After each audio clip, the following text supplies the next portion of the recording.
In the shadow of Sauron's defeat, a lingering question stirs the minds of Middle-earth's fans. Why did the Dark Lord never seek to rally what remained of the dragons and balrogs of Morgoth? Sauron was a figure of immense power, born from ancient darkness and bound by his own ambitions. Yet, despite his might, he refrained from harnessing these formidable beings that could have bolstered his strength. Could it be that Sauron recognized the inherent dangers in uniting with such volatile forces? Or perhaps his past with these creatures held more weight than his desire for conquest? Join me as we delve into the depths of Middle-earth, exploring the legacy of Morgoth's creations, Durin's Bane and Smaug, and uncover the reasons behind Sauron's hesitance to summon them to his cause. To understand Sauron's choices, we must first revisit the tales of the great dragons and balrogs that once roamed the world, tracing their fates and the echoes of their power.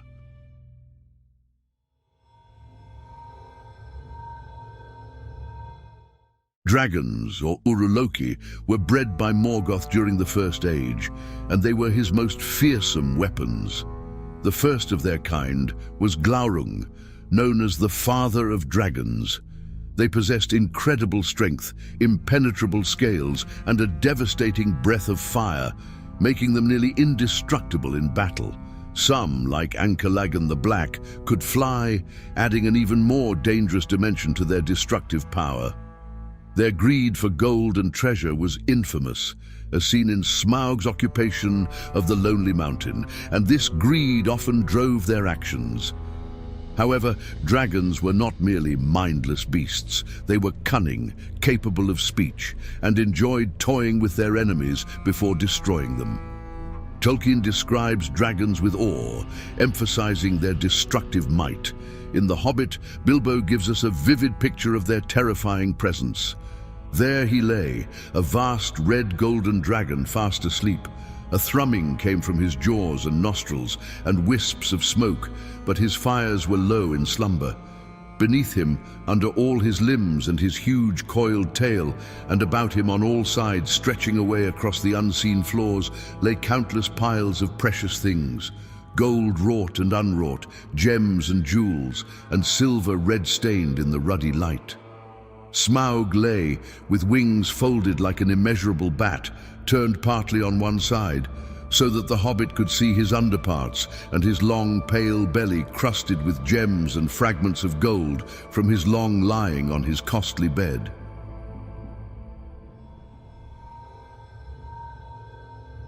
Balrogs, originally known as Maiar, were once servants of the Valar before they were corrupted by Morgoth during his rebellion. These fire demons, cloaked in shadow and flame, became some of Morgoth's most loyal and powerful lieutenants. They wielded fiery whips and immense strength, instilling terror in their enemies. Balrogs, like the dragons, were incredibly destructive, but they were also ancient spirits who shared Morgoth's deep hatred of the Valar and the elves. Durin's Bane, the balrog that resided in Moria, exemplifies their immense power, having slain one of the mightiest dwarves and even fought Gandalf the Grey to his death. In the Fellowship of the Ring, Gandalf recognizes the balrog in Moria, and the moment speaks to the ancient evil these creatures represent, a balrog. "Now I understand," said Gandalf, "what an evil fortune, and I am already weary." He leaned on his staff while the orcs closed in around them. "A balrog, a demon of the ancient world. This foe is beyond any of you. Run, fly, this is a foe beyond our strength." This passage reveals Gandalf's recognition of the ancient and terrifying nature of the balrog, a creature that had survived since the days of Morgoth. It represents not only raw power, but a remnant of the darkest evils of the world, as its origins are tied to the first great shadow, Angband. Later, during the epic confrontation on the Bridge of Khazad-dûm, the Balrog's power is further displayed. The dark figure, streaming with fire, raced towards them. The flames roared up to greet it and wreathed about it. and a black smoke swirled in the air. Its streaming mane kindled and blazed behind it. In its right hand was a blade, like a stabbing tongue of fire. In its left, it held a whip of many thongs. Both dragons and balrogs served Morgoth with unwavering loyalty during the First Age, bound to his will by the promise of destruction and chaos. Their allegiance, however, was more complex than that of mere servitude. They represented Morgoth's perversion of creation, turning noble and powerful beings into tools of evil. His fall and imprisonment at the end of the First Age scattered his servants across Middle-earth, but the memory of their service to him remained etched in history. This past loyalty to him would have influenced their relationships, or lack thereof, with Sauron, who, while powerful, was not their original master. This history raises key questions about their autonomy and whether they would willingly serve another Dark Lord.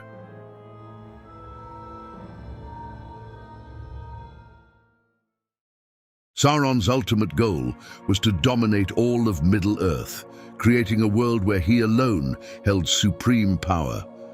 Unlike Morgoth, who sought destruction for its own sake, Sauron's ambitions were more focused and structured. He aimed to impose his version of order by bending the wills of others to serve him.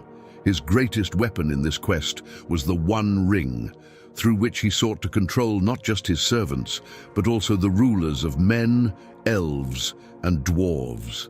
His vision for Middle-earth was one of absolute dominion, where free will was crushed under his influence and all life served his grand design.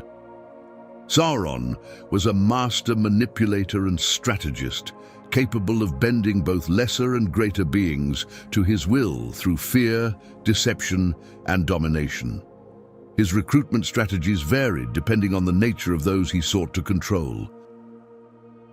Sauron created the 9 rings of power for men, which turned the wearers into his most devoted and fearsome servants.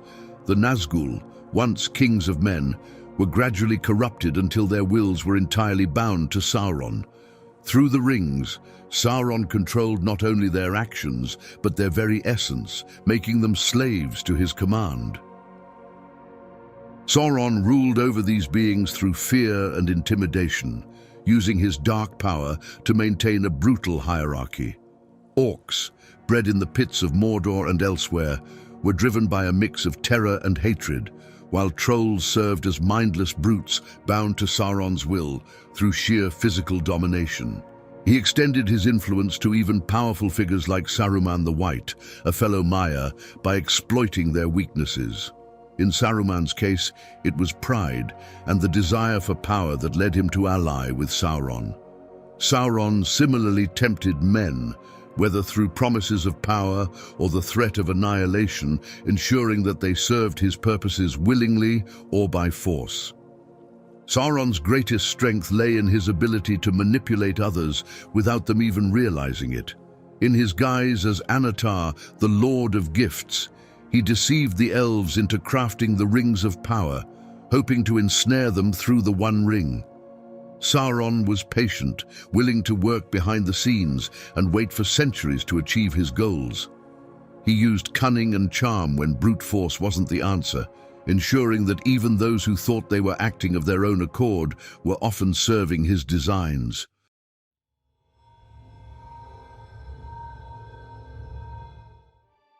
At the end of the First Age, Morgoth's defeat in the War of Wrath marked a turning point for his servants, including dragons and balrogs.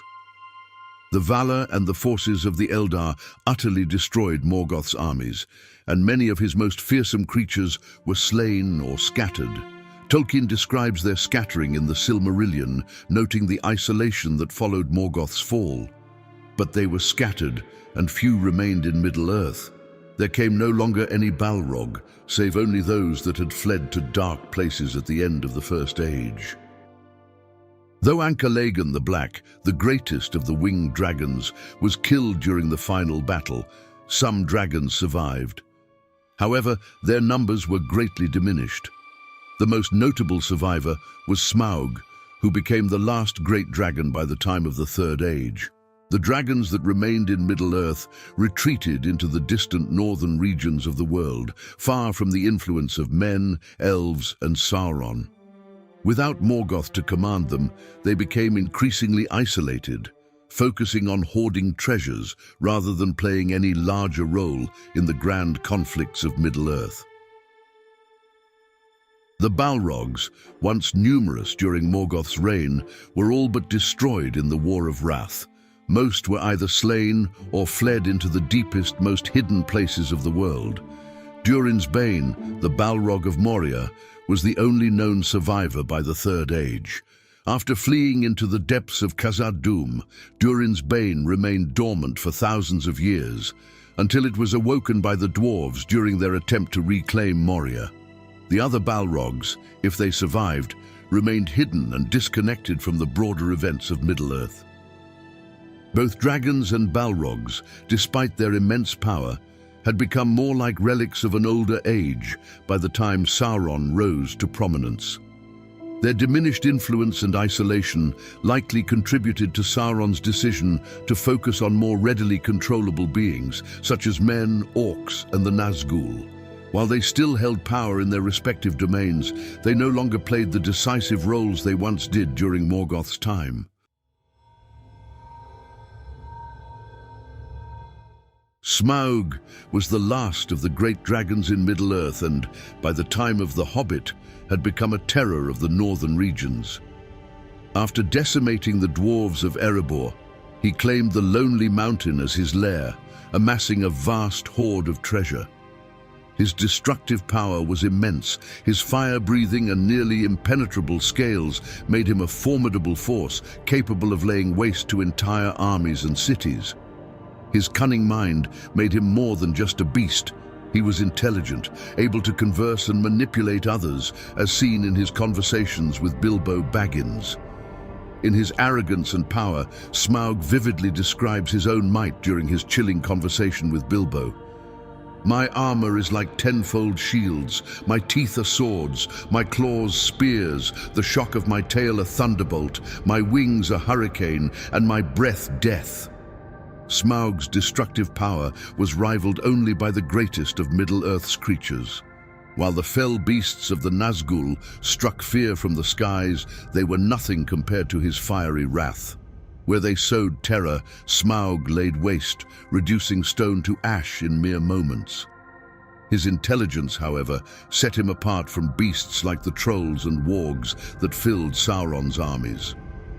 Smaug enjoyed the game, his words as deadly as his fire, toying with Bilbo in riddles, while knowing all too well the death he could bring with a single breath. Smaug's location was strategically vital, with the Lonely Mountain positioned at a key crossroads between the realms of men, elves, and dwarves. By occupying Erebor, he effectively prevented these races from forming alliances that could threaten Sauron. If Sauron had managed to bring Smaug under his control, the dragon would have been an immensely powerful asset, capable of wreaking havoc on Rivendell, Lothlorien, and even Gondor from afar. However, Smaug's greed and obsession with his treasure hoard made him difficult to manipulate, as his self-interest often outweighed any potential for allegiance. Durin's Bane, the Balrog that took residence in Moria, was a creature of sheer ferocity and terror. After the fall of Morgoth, it fled into the deepest pits beneath Khazad-dûm, where it remained hidden for thousands of years. When the dwarves delved too deep in their mining efforts, they awoke Durin's Bane, who killed King Durin VI and drove the dwarves from Moria. From that point onward, Moria became a dark and desolate place, with the Balrog ruling over the vast underground city. Its power was so great that not even the orcs dared to challenge its dominion within Moria. Gandalf's confrontation with Durin's Bane in the Fellowship of the Ring perfectly captures the Balrog's ancient and overwhelming power. When the two met on the bridge of Khazad-dûm, Gandalf stood alone against the terror of the First Age. If Shelob was the lurking spider in the darkness, then Durin's Bane was the raging inferno beneath the earth. Trolls, powerful as they were, couldn't withstand the ancient might of this demon. Even Sauron's own forces, orcs and Uruk-hai, would be powerless in the face of Durin's Bane, whose fiery wrath could consume them in an instant. As Gandalf himself said, he faced a creature of flame and shadow, ancient beyond memory, driven by a hatred that burned hotter than dragonfire itself. Sauron must have been aware of the Balrogs' presence in Moria, as it was located in a critical position between the Misty Mountains and the lands of Lothlorien. Durin's Bane's unmatched ferocity and control over the vast subterranean labyrinth of Moria could have made it a powerful ally in Sauron's bid to conquer Middle-earth. The Balrogs' ability to terrorize the free peoples, especially the dwarves, could have disrupted alliances that posed a threat to Sauron's plans. However, like Smaug, Durin's Bane was likely too independent and ancient to bend to Sauron's will. It had survived for thousands of years without serving any master, and its nature as a former servant of Morgoth might have made it unwilling to submit to Sauron's command. Additionally, its isolation in Moria suggests it had no interest in expanding its influence beyond its established domain.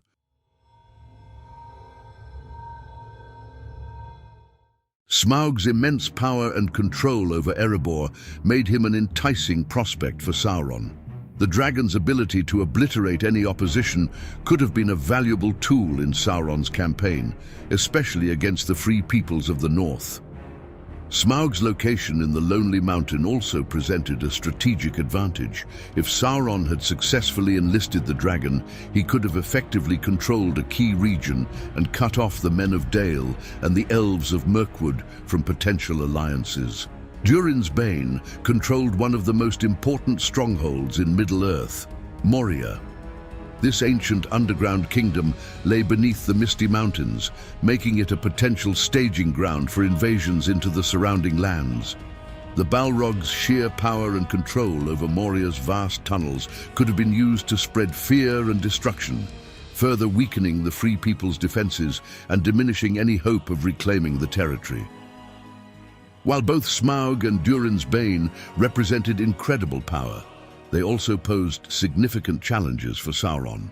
Smaug was driven largely by his desire for wealth and isolation.